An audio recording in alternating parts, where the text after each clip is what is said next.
जय श्री कृष्ण। आज हम विकलम गुरुकुल उच्च माध्यमिक में कक्षा 8 का भूगोल विषय में जो पुस्तक है संसाधन व विकास का अध्याय 4 कृषि पढ़ेंगे।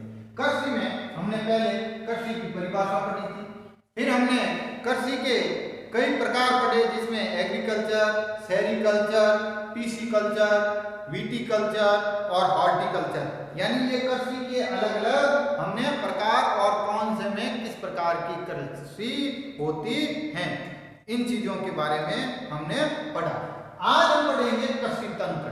तो क्या है कि खेती को भी एक तंत्र के रूप में देखा जाता है। क्या देखा जाता है? खेती को भी एक तंत्र के रूप में देखा जाता है, अर्थात इसका भी एक तरीका है, ऊपर से नीचे तक एक सिस्टम है, मैकेनिज्म है, शुरू से अंत तक। क्या है? शुरू से अंत तक। और इसमें कई चीजें होती हैं जिसमें निवेश में है बीजों का निवेश करना पड़ता है। क्या करना पड़ता है? बीजों का। जरूरी नहीं कि आप बीज डालो तो पैदा ही पैदा होगी, देख रेख के अभाव में खराब बीज। फिर है उर्वरक,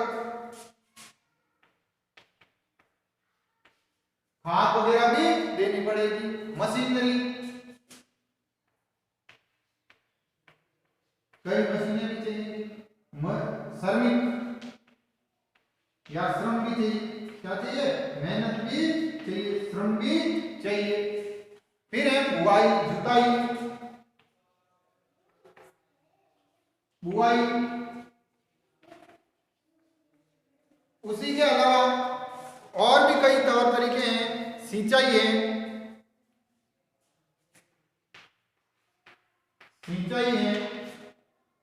निराई है और कटाई है। ये तौर तरीके भी हैं जो काम में आते हैं, जिससे जो कृषि की जाती है। ये सारी क्या है? सक्रिय क्रियाएं हैं। क्या है?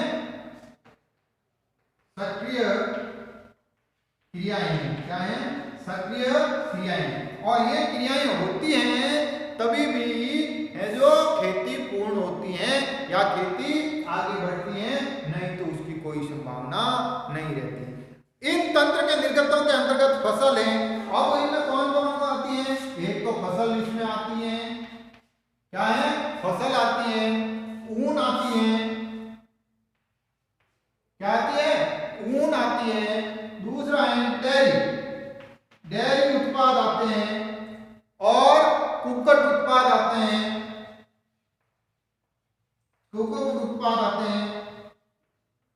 मत्स्य उत्पाद भी इसी में आते हैं।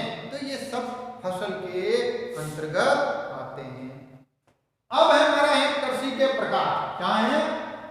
कृषि के प्रकार, कृषि के प्रकार, खेती के प्रकार। कृषि दो प्रकार की होती है। क्या है? दो प्रकार की होती हैं। एक होती है निर्वाह कृषि और दूसरी होती है वाणिज्य कृषि। क्या होती है? वाणिज्य कृषि, निर्वाह कृषि और वाणिज्य कृषि। निर्वाह कृषि और वाणिज्य कृषि का क्या आधार है? एक तो ऐसी खेती जो परिवार के सदस्य करते हैं और उस खेती की जो उपज होती है, फसल होती है, वो अपने ही परिवार के पालन पोषण के लिए उपयोग लेते हैं, तो वो होती है निर्वाह कृषि। भारत के ग्रामीण क्षेत्रों में परंपरागत खेती इसी का रूप था। दूसरा है वाणिज्य कृषि, जिसमें कुछ ऐसी विशेष फसलें जिनके उत्पाद के बाद सीधा ही उसको बाजार में अन्य प्रसंस्करण के लिए पहुंचाया जाता है और उसे नकद राशि प्राप्त होती है, तो वो है आपकी वाणिज्य कृषि। कृषि विश्व में कृषि विभिन्न तरीकों से की जाती है। भौगोलिक दशाओं, उत्पाद की मांग, श्रम और प्रौद्योगिकी के स्तर के आधार पर खेती दो प्रकारों में वर्गीकृत करती है। अब इन दोनों को तय करने का कारण है, पहला तो है भौगोलिक स्थिति। पहली तो भौगोलिक स्थिति के आधार पर। दूसरा है उत्पाद की मांग, उत्पादन की मांग। तीसरा जो है वो है श्रम और प्रौद्योगिकी। क्या है? श्रम व प्रौद्योगिकी का स्तर किस तरह क्या कहते हैं कि आधुनिक हैं। इन आधारों पर ये दो तरह से खेती की जा सकती है। अब हम पढ़ेंगे निर्वाह कृषि। कौन सी पढ़ेंगे? निर्वाह कृषि। निर्वाह कृषि इस प्रकार की कृषि कृषक परिवार की आवश्यकताओं को पूरा करने के लिए की जाती है। इससे क्या होता है? परिवार की आवश्यकताएं पूरी होती हैं। क्या होती है? आवश्यकताएं पूरी होती हैं, और जरूरी नहीं कि पूरी हो, कभी कभी पूरी भी नहीं होती हैं। पारंपरिक रूप से कम उपज प्राप्त करने के लिए निम्न स्तरीय प्रौद्योगिक और पारिवारिक श्रम का उपयोग किया जाता है। एक तो इसमें प्रौद्योगिकी यानी तकनीक का कोई मायना नहीं है, तकनीक का उपयोग नहीं किया जाता है। दूसरा है यह पारिवारिक श्रम से की जाती है। किससे की जाती है? परिवार के साथ, पारिवारिक श्रम से, अर्थात इसमें श्रमिक या मेहनत का काम परिवार के लोग ही करते हैं। निर्वाह कृषि को भी दो तरह में बांटा जाता है, और ये खेती भी वापस दो तरीकों में है। एक जो तरीका है वो है गहन निर्वाह कृषि। कौन है? गहन निर्वाह कृषि। और दूसरा जो तरीका है वो है आदिम निर्वाह कृषि। कौन सा है? आदिम निर्वाह कृषि।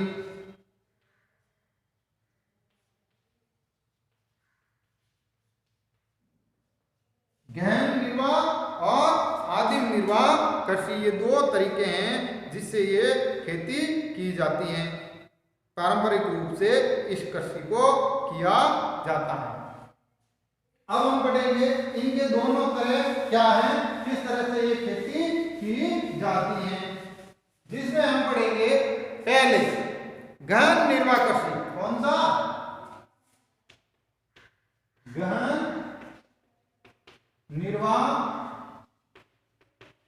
कृषि। गहन निर्वाह कृषि में किसान एक छोटे भूखंड पर साधारण औजार और अधिक श्रम से खेती करता है। क्या होता है? भूखंड होता है वह छोटा, और औजार जो होते हैं वो होते हैं साधारण। क्या होता है? साधारण औजार होते हैं। उन साधारण औजारों के माध्यम से वो परिवार के साथ अधिक धूप वाले दिनों में युक्त जलवायु और उर्वरक मृदा वाले खेत में एक वर्ष में एक से अधिक फसलें उगाई जा सकती हैं। अगर जलवायु उपयुक्त है और धूप अच्छी निकलती है तो एक साल में वो 2-3 प्रकार की फसल भी ले सकता है। लेकिन और इसमें मुख्यतः चावल की खेती की जाती है। क्या की जाती है? चावल की खेती या धान की खेती इसमें मुख्य रूप से की जाती है। और अन्य फसलों में भी इसमें गेहूं है, दलहन है, तिलहन है, इनकी भी खेती की जाती है। दालें या तेल निकालने वाले चीजों की खेती भी की जा सकती है। और मक्का भी है। क्या है?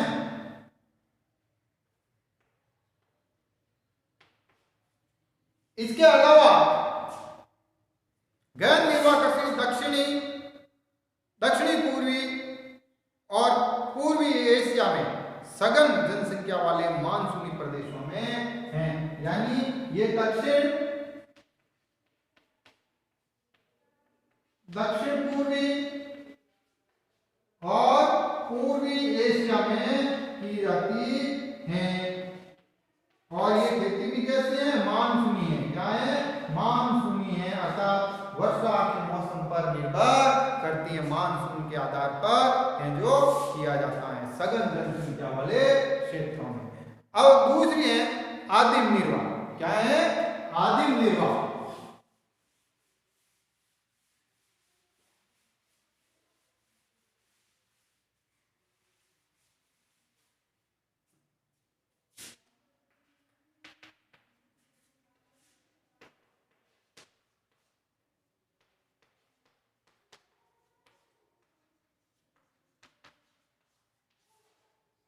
आदिम निर्वाह कृषि। आदिम निर्वाह कृषि में भी स्थानांतरणीय कृषि और चलवासी कृषि ये जो शामिल है। ये भी दो है, एक है स्थानांतरी और दूसरी है चलवासी। दो तरह की खेती की जाती है। स्थानांतरित कृषि अमेजन नदी के सघन वन क्षेत्रों, उष्णकटिबंधीय अफ्रीका, दक्षिणी पूर्वी एशिया, उत्तरी पूर्वी भारत के भागों में प्रचलित है।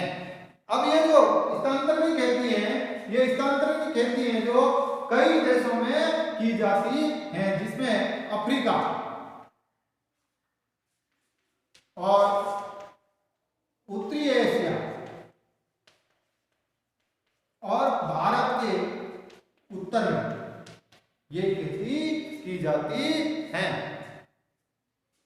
ये भारी वर्षा और वनस्पति के तीव्र पुनर्जनन वाले क्षेत्र हैं और ये उष्णकटिबंधीय क्षेत्रों में होती है। कहाँ होती है? उष्णकटिबंध क्षेत्रों में होती है और भारी वर्षा वाले, कौन से भारी वर्षा क्षेत्रों में खेती की जाती है। वर्षों को काटकर जलाकर भूखंड साफ किया जाता है, तब राख को मृदा में मिलाया जाता है। मक्का, रतालू, आलू और कसावा जैसी फसलों को उगाया जाता है। भूमि की उर्वरकता की समाप्ति के बाद वह भूमि छोड़कर दूसरी भूमि पर नए खेती की जाती है। स्थानांतरित कृषि को कर्तन एवं दहन कृषि के रूप में भी जाना जाता है। इसमें क्या किया जाता है कि वनों को काटकर जलाते हैं, फिर भूमि साफ करते हैं। क्या करते हैं? भूमि साफ करते हैं और उसमें राख मिला दी जाती है। फिर इनके साथ खेती करते हैं। क्या करते हैं? खेती। और उर्वरकता समाप्त हो जाती है। ये समाप्त होने पर नए क्षेत्रों में यही प्रक्रिया उपयोग में ली जाती है। इसलिए कर्तन एवं दहन कहते हैं इसको। क्या कहते हैं? कर्तन व दहन कृषि कहते हैं। क्या कहते हैं? दहन कृषि भी कहते हैं, क्योंकि वनों को काटते हैं और जलाते हैं, तो इसलिए कर्तन और दहन कृषि भी इसको कहते हैं। दूसरी है, हम पढ़ेंगे चलवाई कृषि।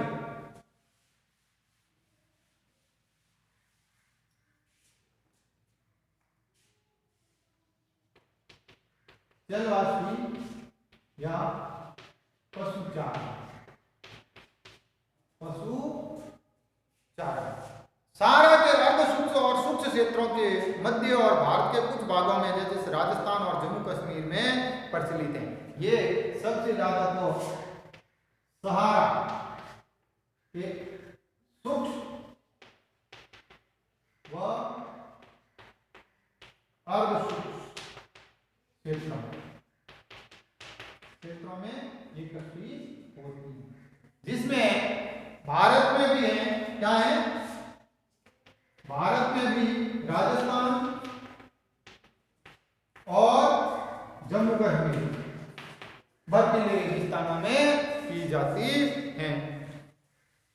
इसमें कृषि में पशुचारण अपने पशुओं के साथ साथ चारे और पानी के लिए एक स्थान से दूसरे स्थान पर। इसमें क्या है कि कृषि के साथ ही पशुचारण के लिए जो लोग हैं एक निश्चित क्षेत्र के में चलते रहते हैं। क्या करते हैं? निश्चित क्षेत्रों में चलते रहते हैं, एक स्थान से दूसरे स्थान पर। क्या है? एक स्थान से दूसरे स्थान पर घूमते हैं। क्या करते हैं? घूमते रहते हैं और खेती करते हैं। इस प्रकार की गतिविधियां जलवायु बाधाओं और भूभाग की प्रतिक्रिया स्वरूप उत्पन्न होती हैं। पशुचारण में मुख्यतः भेड़, ऊंट, मवेशी, याक और बकरियां पालते हैं। ये पशुचारकों और उसके परिवार के लिए दूध, मांस, ऊन, खाल और अन्य उत्पाद भी हैं जो प्राप्त होते हैं, जिससे ये कृषि होती रहती है। कल हम पढ़ेंगे वाणिज्य कृषि और उनके प्रकार। धन्यवाद।